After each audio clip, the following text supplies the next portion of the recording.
of Tourism, Honorable Professor Ruwan Ranasinghe, to address. Here we celebrate not only academic accomplishments, but lectures, mentors, and the invaluable support to our in reality. MDHK Samarasinghe.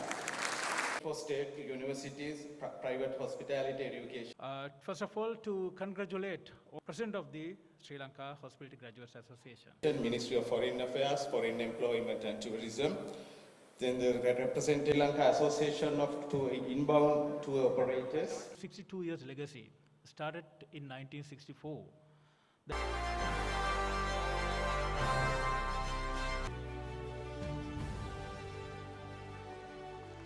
Congratulations. Congratulations to AI Head Tige. And ladies and gentlemen, we move on.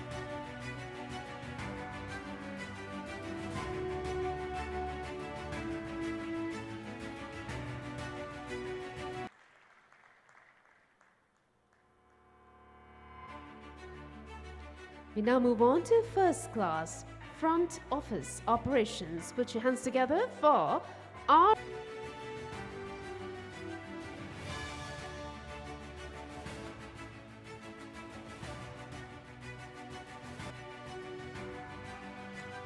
congratulations to all of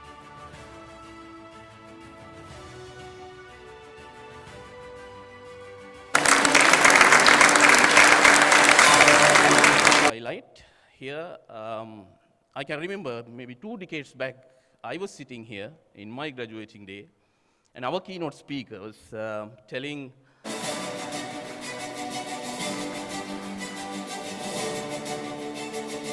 JMD Roshmika.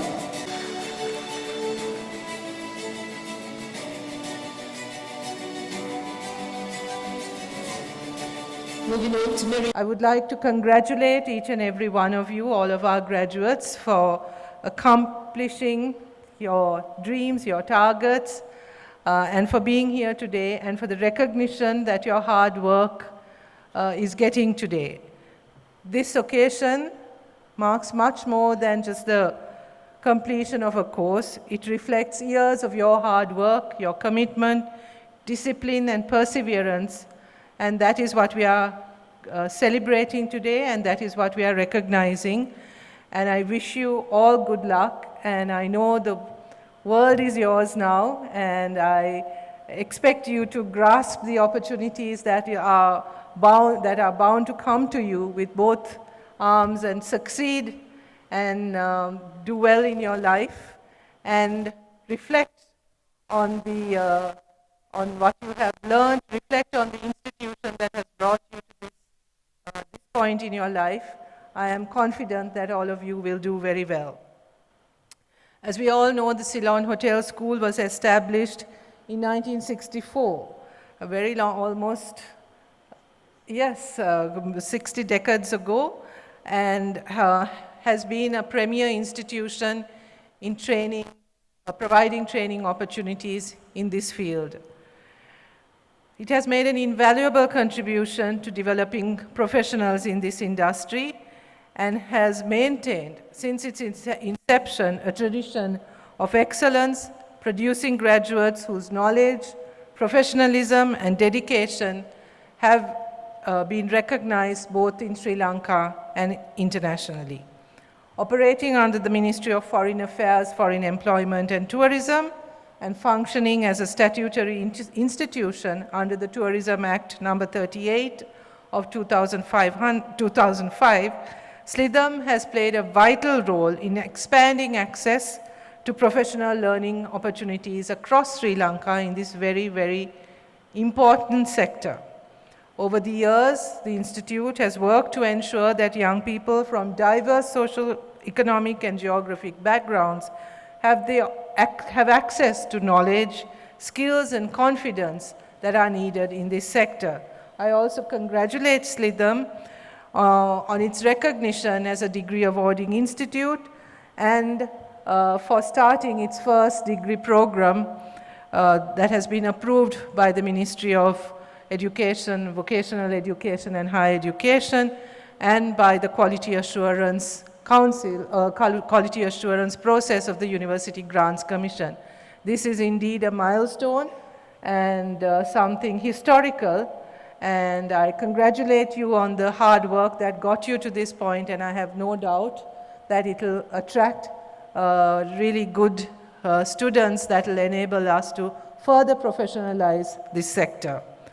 The recognition of this degree program reflects the Institute's continued expansion from its traditional focus on certificate and diploma education to a broader higher education role within the tourism and hospitality sector. As part of the ongoing reforms in education that we are undertaking right now, this is precisely what we want to do, to be able to open up pathways and opportunities in every sector, starting at school, to diploma, to certificate, to diploma, and to degree level programs. This is what we expect our educational institutes to do, and we are extremely pleased to be associated with this program. As you all know, tourism remains one of the country's most important economic sectors, generating foreign exchange, creating employment, supporting entrepreneurship, and sustaining livelihoods across our communities. And I hear that this year is also going to be a record year for tourism in Sri Lanka. During the economic crisis, Sri Lanka's tourism sector experienced severe shock because of the combination of internal and external factors. But the resilience of the industry was really demonstrated in the way that it bounced back since those difficult times. By 2026, Sri Lanka's tourism sector has undergone a significant recovery, gradually transforming itself from a crisis-affected industry into one of the key drivers of our economic revival. The progress achieved during the last 2 years is extremely encouraging. In 2025, we generated approximately $3.2 billion in tourism revenue, reaffirming the sector's importance to the national economy. This positive momentum has continued in 2026, despite all the external shocks, despite DITWA, and tourist arrivals from January to July have already exceeded 1.3 million visitors. Tourism-related employment has reached more than 429,000 direct and indirect jobs, demonstrating the sector's significant contribution to the well-being of Sri Lankan families and communities. Yet, all of this also goes to show and to remind us that tourism is much more than just an economic activity. As you know, every tourist, every visitor to our country experiences Sri Lanka through its people. That is where we are unique. The people that they get to meet, the places that they visit, the stories that they hear, the hospitality they receive, the smile with which we welcome our visitors, all of this is what makes Sri Lanka a unique destination. This uniqueness is what lies at the heart of the government's National Tourism Vision for 2030. Our ambition is to welcome 5 million tourist arrivals, build a tourism workforce of 800,000 people, and generate $10 billion in tourism revenue by 2030. Our greatest strengths lie in our biodiversity, our cultural heritage, our amazing and varied archaeological sites, our natural beauty and vibrant traditions, and as I said, most importantly, in our people. These assets are unique and irreplaceable. Tourism development must therefore be guided by sustainability, balancing economic growth with environmental conservation and the protection of our cultural identity. So the ethical guidelines, the ethical framework within which the tourism sector operates must also be a fundamental part of how we think about growth in this industry. This is why institutions such as SLITHM are essential to the future of our industry, so that we can teach students not just to be technically competent, but to be ethical, to be socially responsible, to be aware about sustainability goals that we are committed to, and to preserve what is unique about our heritage and about our culture. The global tourism landscape is changing rapidly. Digital transformation, artificial intelligence, data-driven marketing, sustainable tourism practices, personalized visitor experiences, and evolving traveler expectations are reshaping the way destinations compete. Success in this environment requires professionals who can innovate, adapt to change, work across cultures, and lead with confidence and integrity. Investment, therefore, in human capital remains fundamental to the future of our industry.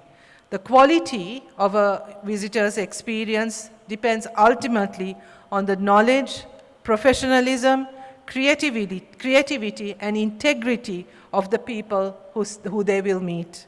Our policy framework, therefore, places considerable emphasis on strengthening tourism education and professional training. This includes modernizing curricula to reflect changing trends, expand practical and work-integrated learning experiences, strengthening postgraduate education, research and innovation, and building close partnerships between education industries and the tourism industry. I'm also hopeful that you will be able to work with the Ministry of Education, Vocational Education and Higher Education in introducing this as a sector, as a pathway in the education reforms that we are planning, where we want our children to see the different opportunities that are available to them professionally. And I'm sure the idea of the tourist clubs will go a long way in ensuring this. At the same time, yesterday I was at the launch of the 2026 Skills Expo, the exhibition that the ministry is organizing in collaboration with the industry, and I met several industry members from the tourism industry, from the hospitality industry, and one thing that they told me, which I had already mentioned here, is that there's a dearth of qualified women in this industry, that there seems to be a reluctance of women to enter the hospitality trade and the hospitality sector. I was very pleased to see young women receiving their diplomas today, and I also note that one of your outstanding students was a woman. So I think that you can all be role models, and you can encourage other young women to enter this space. But I also want to emphasize that it's important, therefore, that we understand the reluctance of women to enter this sector. We need to understand why they don't want to enter the sector, and we also need to work with industry to make sure that our workplaces are safe, that our workplaces are inclusive, and that our workplaces are respectful of all of those who work in that industry. So I really hope that you will focus on expanding women's participation in tourism, because that will make sure that we have a more balanced workforce in the tourism sector. I also congratulate you on your initiative to include people with disabilities in the sector. This is also tremendously important. We are already taking measures to make sure that people with disabilities are included in the education system, and therefore ensuring that they also receive the professional training and the support to enter the workforce is necessary, and I congratulate you on the initiatives that you're taking in this regard. So dear graduates, I congratulate you once again. Today you are receiving more than just a certificate or diploma. You are accepting now the responsibility of also becoming ambassadors for your country. In the tourism sector, each one of you will be an ambassador for our country and for the tourism sector in Sri Lanka. As we have all said on this occasion, Sri Lanka is known for its hospitality, and hospitality is not something that you learn as a technical skill. It's something that is here, that's something that comes from our heart. I think in our homes, in our communities, that spirit of hospitality is always there, and that is something that makes our brand of tourism truly unique, and I hope that you will nurture that and that you will honor that legacy that we have had long before tourism industry became a professional sector. If you look back, we have always been a country that has welcomed visitors from all over the world, a place where everyone feels welcome and a place where everyone can experience the kindness and the generosity of our people. So I encourage all of you. The Deputy Minister also talked about lifelong learning. Do not think that your journey of learning ends here. Learning is a lifelong process, and I encourage you to remain curious, to go after learning and to inculcate that spirit of inquiry within you. And wherever you choose to work, whether it be in a resort, a hotel, a boutique, or your very own enterprise, I hope that your work will contribute to shaping Sri Lanka's tourism brand for the world. So congratulations to all of you on your accomplishments, and I wish you all the very best. I also want to thank the parents who supported your journey, your teachers who have encouraged you and supported you and mentored you. I thank the staff of SLITHM for your commitment and your hard work and your dedication, and I look forward to hearing more good things about SLITHM in the future. Thank you very much.